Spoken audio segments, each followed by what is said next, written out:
Bonjour à toutes et à tous et bienvenue dans ce nouveau tuto. Aujourd'hui on va faire le texte défilant style Matrix.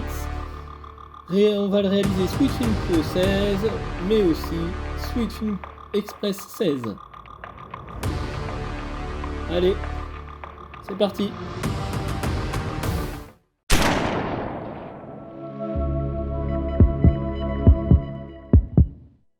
On commence par créer un nouveau projet de 30 secondes. On crée un premier composing shot qu'on va nommer curseur et on va lui donner une taille de 70 par 100. On crée un nouveau layer de type plane. On va aller choisir la couleur verte en haut, à droite. Et maintenant, on va changer tout simplement son opacité toutes les 15 frames. Donc à 0, il est à 100. À 15, il est à 0 au niveau de l'opacité. Et ça, on le reproduit tout le long de la timeline en faisant des CTRL-D. C'est plus rapide. On va créer un nouveau composite shot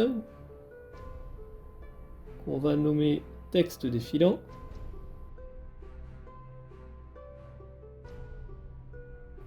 Attention à la taille, repartit bien sur du 1920 par 1080. On va créer un texte. On va choisir sa police Century Schoolbook en taille 86 et la couleur vert, mais je vais changer un peu les paramètres pour que ça corresponde à un vert un petit peu plus foncé. Donc moi j'ai mis 90, 255, 170. Je lui rajoute un contour, cette fois-ci le vert classique, et je tape mon texte.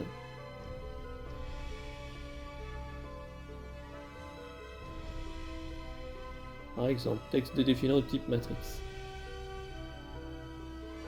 Après, je vais le positionner.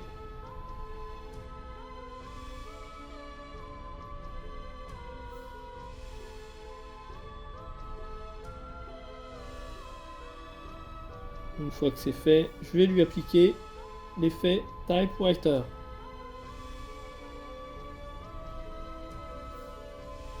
Je vais réduire la durée d'affichage de mon texte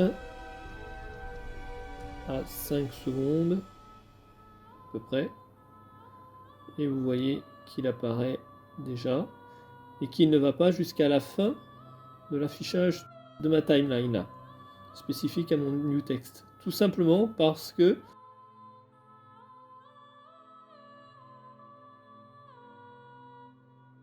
vous voyez, le premier paramètre est à 25%. Donc, le temps qu'il apparaisse complètement, ça prend 25% de l'affichage. Voilà, ça se voit bien là. Donc si je veux que ça soit un peu plus rapide, je diminue un peu. Par exemple, à vous de jouer sur ce paramètre là. Là je l'ai mis à 50%, vous voyez, du coup ça apparaît complètement à peu près à la moitié du temps d'affichage de mon new text. Je vais y rajouter le curseur. Je vais déplacer un petit peu l'apparition de mon new text à 1 seconde, de façon à ce que ça laisse le temps de voir le curseur un petit peu clignoter. Et maintenant, je vais juste mettre mon curseur au bon endroit en le déplaçant avec les petites flèches, ou alors vous allez directement dans Transform Position. Vous allez voir, on va l'utiliser après. Donc juste avant l'apparition de mon texte, je vais aller dans Transform et là je vais mettre une keyframe à position. Comme ça, il démarre d'ici.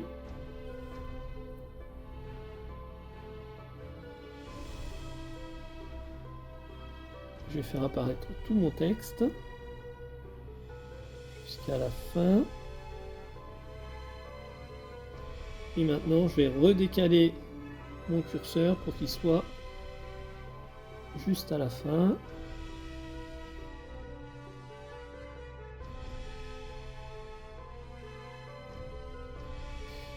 Et quand on défile comme ça, vous voyez bien qu'il s'est légèrement décalé. Donc il va falloir faire des ajustements à fur et à mesure dans cet intervalle de temps pour que ça colle sur le texte. Alors ça peut être un peu rébarbatif, mais ça se fait facilement. Là, il n'y a pas grand chose à faire. C'est pas très compliqué.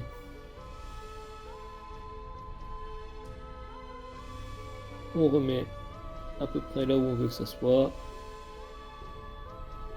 On redéplace. On fait défiler. On remet le curseur à l'endroit où il faut. On redécale.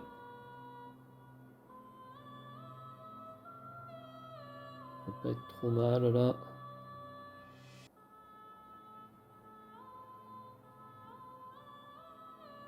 Ok. Le texte il disparaît, donc qu'est-ce que je fais? Je fais une copie du texte. Je vais retirer le typewriter. Je vais le renommer. Vous voyez, j'ai nommé texte fixe. Et je vais le décaler pour qu'il soit dans le prolongement de mon new text là, qui est en fait le texte défilant. Hein. Et donc du coup, il continue. Il reste affiché. Il n'y a pas de coupure. Et là, je vais l'allonger jusqu'à la fin de la timeline de mon composite shot. Alors là, il y a un petit décalage entre mon curseur et mon texte. Je le vois, ça se voit vraiment beaucoup. Alors, on a deux solutions. Soit on déplace le texte, soit on déplace le curseur. Donc moi, je vais déplacer légèrement le texte vers le bas. Comme ça, je vais vous montrer comment on fait pour copier les positions. Je vais au niveau position, clic droit, copie, et je vais dans l'autre, transforme position, clic droit, paste. Et du coup, il m'a remis le texte à la bonne position des deux côtés. On crée un nouveau composite shot qu'on va nommer final. Donc là, on vérifie quand même que les dimensions sont les bonnes, mais là, 1920-1080, c'est bon. On va lui mettre le texte défilant.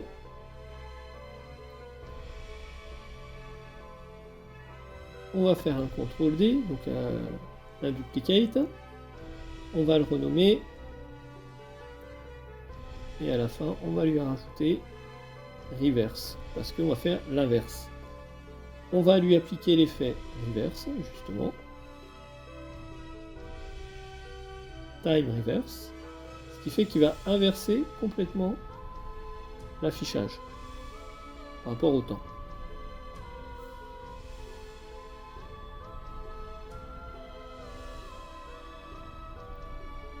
Donc on décale le reverse de façon à ce que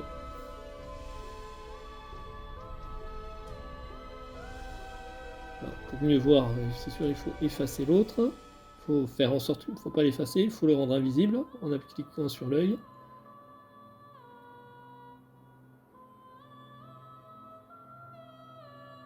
Là, dès que le premier est affiché complètement, ce qu'on va faire, c'est qu'on va le découper.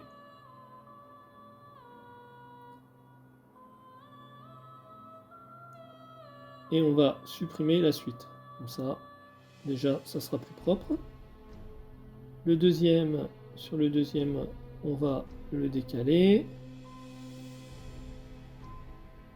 jusqu'à ce qu'on voit le texte qui apparaît. Là, c'est bizarre. Oui, c'est normal, j'ai oublié de le rafficher. Donc je reclique sur le petit tag. Donc on se remet à peu près là où on veut que ça commence à aller dans le sens inverse. On décale la timeline du texte reverse.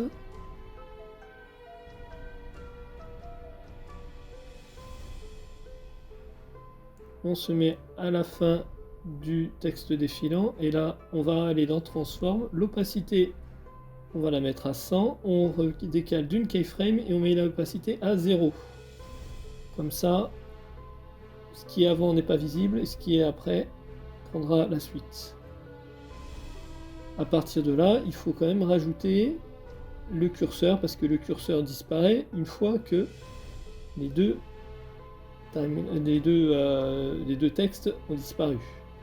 Par contre, le curseur, du coup, il va me le mettre au centre. Donc, ce que je vais faire, c'est que je vais récupérer la position du curseur, faire un copier, et ici, transforme, un coller dans la position.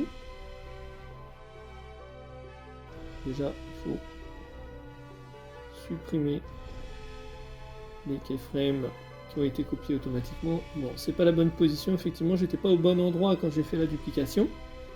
Donc ce qui fait que ma position n'est pas la bonne. Donc je retourne dans le texte défilant, je me mets au début de ma timeline, où là j'ai le curseur à la bonne position, je refais un copy et un paste. Là j'ai toujours les keyframes, alors attention, supprimez bien les keyframes qui se sont directement incorporés avec la position. Et là, on a notre texte qui défile et qui redisparaît. Voilà pour la partie Pro 16. Maintenant, on va partir sur la version Express. Donc exactement pareil, on crée un nouveau projet de 30 secondes. On va créer un nouveau composite shot. On va échanger sa taille, on va le nommer curseur. On va lui rajouter un plane vert. On va lui mettre l'opacité toutes les 15 frames.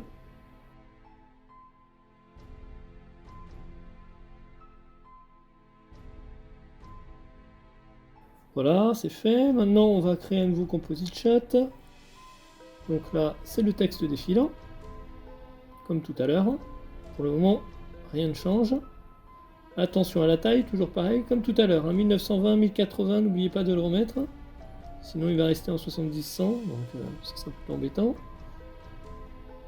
Vous changez le texte. Donc vous sélectionnez le texte, vous changez la police. Century Schoolbook.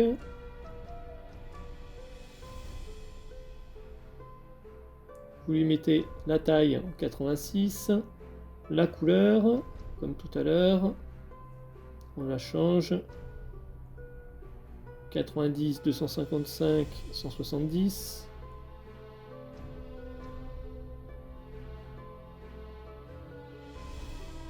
On lui met un contour.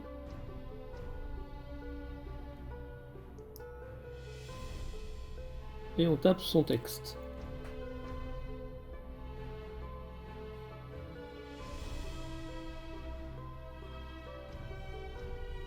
À partir de là, on le déplace.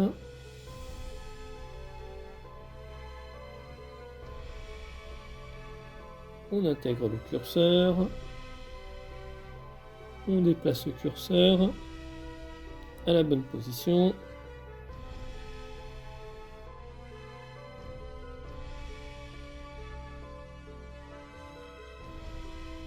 On lui met la position, on lui met une keyframe sur la position.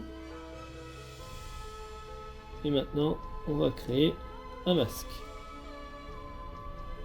Alors, pour mieux voir, on va rendre invisible le curseur.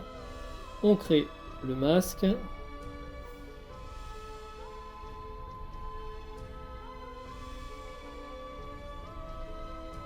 Voilà.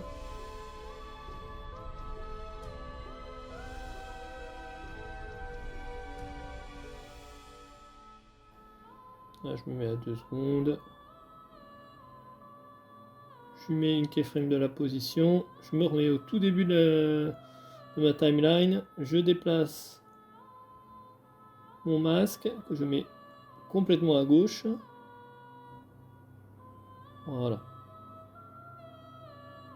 Je replie, je raffiche mon curseur et je vais aller jusqu'à la fin. Voilà, à peu près l'affichage de mon texte. Et maintenant, je vais changer la position de mon curseur. Donc là, je me mets dessus là où j'ai petite flèche et je vais à droite. Je bouge le curseur jusqu'à ce que ça soit la bonne valeur.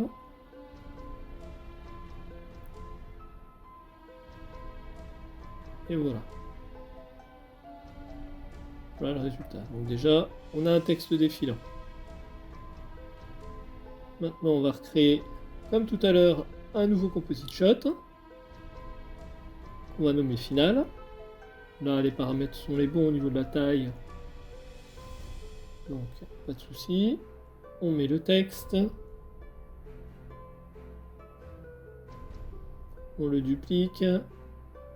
On renomme en reverse. On lui applique l'effet reverse. Time reverse. J'efface le reverse de façon à aller jusqu'à la fin de l'apparition de mon texte. Je vais le découper. Je vais supprimer la fin. Je vais rafficher mon texte défilant reverse. Je vais aller jusqu'à ce qu'il commence à disparaître. Voilà. Hop. C'est pas mal. Je me mets à la fin de mon texte défilant. Je change l'opacité. Je stocke l'opacité. Je mets l'opacité à 100. Et juste une image avant, je la mets à 0. Ce qui fait que il n'y a pas de coupure. Et voilà. Maintenant, il ne nous reste plus qu'à remettre le curseur. On a juste à le déplacer. Voilà, à la fin. Et on refait presque notre texte défilant. Il faut quand même penser à remettre la bonne position au niveau du curseur. Donc là, je suis bien au début de ma timeline, donc c'est bon. J'ai la bonne position. Je fais un copier. Je retourne dans Final, dans mon curseur. Transforme, position. Hop, paste. Et hop, et voilà. On a fini. On a terminé notre effet. Ça fonctionne parfaitement. Je vous remercie d'avoir suivi ce tuto. N'hésitez pas à mettre un like, à mettre un petit commentaire et à vous abonner à la chaîne. Je vous dis à très bientôt. Au revoir.